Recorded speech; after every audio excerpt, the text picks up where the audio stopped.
CPM-ന്റെയും CITU-ന്റെയും ആഭിമുഖ്യത്തിൽ അണക്കരയിൽ മെയ് ദിനാചരണം സംഘടിപ്പിച്ചു. CPM Vandanmedu area secretary TSBC പതാക ഉയർത്തി. മെയ് 1 അന്തർദേശീയ തൊഴിലാളി ദിനമായി ആചരിക്കപ്പെടുകയാണ്.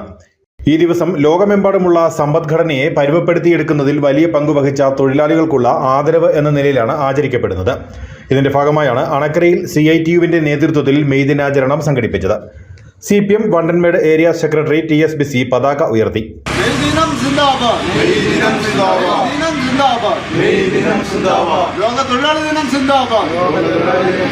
8 മണിക്കൂർ എന്നുള്ള ജോലി സമയം മാറ്റി വ്യവസായത്തിൻ്റെ പ്രതിസന്ധി പരിഹരിക്കാൻ എന്ന് പേര് പറഞ്ഞുകൊണ്ട് 8 മണിക്കൂർ എന്നുള്ളത് 9.5 മണിക്കൂറും 14 മണിക്കൂറും ഒക്കെയായി വർദ്ധിപ്പിച്ചുകൊണ്ട് വ്യവസായത്തിൽ തൊഴിലാളികൾ പണിയെടുക്കണമെന്നുള്ള നിലയിലേക്ക് രാജ്യം ഭരിക്കുന്ന ഗവൺമെൻറ് നിയമം ഭേദഗതിയിലൂടെ തൊഴിലാളികൾക്കെതിരായിട്ടുള്ള നിയമങ്ങൾ കൊണ്ടുവന്നുകൊണ്ടിരിക്കും. പൊരുതി നേടിയ അവകാശങ്ങൾ ഇല്ലാതാക്കുന്നതിന് വേണ്ടി നരേന്ദ്രമോദി ഗവൺമെൻറ് പരിശ്രമിക്കുന്നു.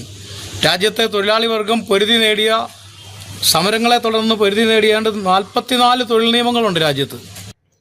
CITU area secretary Satheesh Chandran, CPM local secretary Aji Polachira, തൊഴിലാളി യൂണിയൻ നേതാക്കളായ Sreejith CT, Kunjumon TN, Girish KP തുടങ്ങിയവർ സംസാരിച്ചു.